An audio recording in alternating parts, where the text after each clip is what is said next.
Hi guys, welcome to my 5K training program, a sensible and educational approach to 5K training.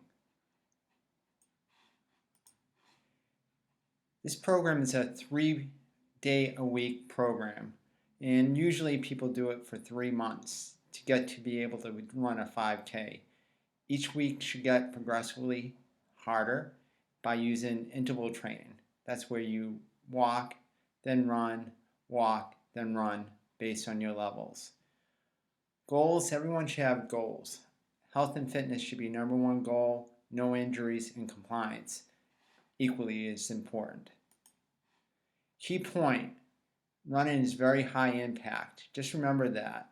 When you go out and run, you're coming down with 2 to 3 times your body weight on one leg. And the metabolic equivalence, that's how much oxygen you use, is about 9 times above what rest is. That's a lot. The difference between running and walking and jogging, basically walking, you always have a foot on the ground. With jogging and running, you don't. Jogging is pretty much slow running, usually about 9 to 10 minute miles. I want to stress that fitness walking can be just as good for your health as running. So if you're on the fence about running and you worry about injuries, you can stay with fitness walking, but you can do interval training where you go slow to fast. I'm a big fan of walking. I know. When it comes to running, you can burn double amount of calories as walking. And that's usually at speeds under 4 miles per hour. But a lot of people don't realize that speeds above 5 miles per hour, you can burn the same amount of calories as running. Another great way to burn a lot of calories by walking is to do incline conditioning. That's where you're on an incline on a treadmill or you're going uphill hills.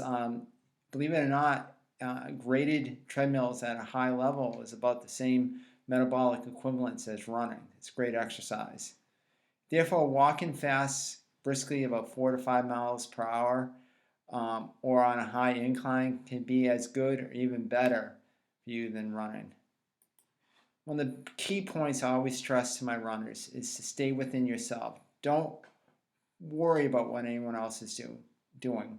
Find your own pace and own it. Some people are just born to run. They have physical attributes that make them quality runners. A lot of this is genetics. Most of it is. They have the proper feet. They don't overpronate, supinate. Their knees are not knock-kneed or bow-legged. They have the right body type. They're usually lean and linear. And muscle type, the kind of muscles they have within them allow them to do more aerobic work. They're red twitch versus the fast white twitch fibers. Plus, aerobic capacity is the number one predictor of fitness. A lot of that is based on maximum heart rate, and that is also genetically determined. Lance Armstrong had a max heart rate of 200. A guy usually his age has a max heart rate of 150. So in other words, your aerobic capacity and your genetics pretty much limit your ability to run very fast 5Ks. But that being said, anyone can improve their aerobic endurance. That's not as much limited by your genetics. Guys, I'm really big into self-body analysis when it comes to conditioning, and I have a whole series of tests I would really like you to do, and based on those tests, we can develop a conditioning program. Another key feature of this program is running form. You have to have good running form. I have a video here. This guy explains it really well. But basically, when you run, the number one thing, I want you to keep your feet underneath your hips. You don't want to heel strike like this person to the right. She's heel striking every time. All those forces are being driven up through her knee, into her hip, into her lower back. So proper foot placement is key. This guy got it right underneath his body. Most efficient. And you can see how his knees a little bent. That's adds shock absorption. That's another key feature. So when you look at it, you want to land right around where the star is, up through the arrow. So you land where the star is, and through the gate of land to toe off, you're propelling yourself using your glute muscles, the buttock muscles, to propel yourself forward. So basically, feet underneath the ground when you land. No bouncing, no vertical motion. You want to go straight ahead. Don't overstride. Never overstride. Lift your knee high enough to get in front of you. When you go into extension, you want to drive from your glutes. Try to look straight ahead, keep your arms loose. Most 5-week programs like the one I have is 9 weeks. The typical Couch to 5K, which is outlined right here, is 9 weeks.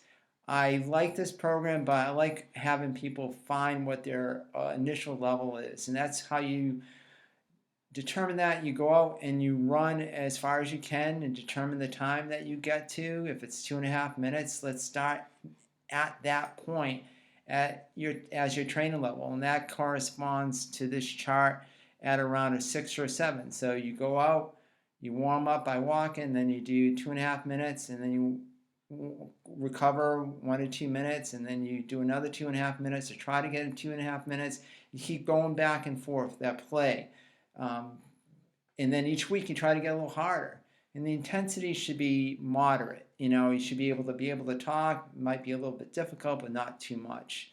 The other feature of this program, I really suggest doing the various body analysis that I recommend, and then you can determine what stretches and conditioning exercises that you should add to your program. These are the ones I really highly recommend to a lot of my clients. They develop the gluteal tone that you need to support your knee and your hip and give you more propulsion. And also core is essential for driving the forces from your legs up through your hips into your spine, and your arm motion down through your hips into your buttock, into your legs. They go back and forth.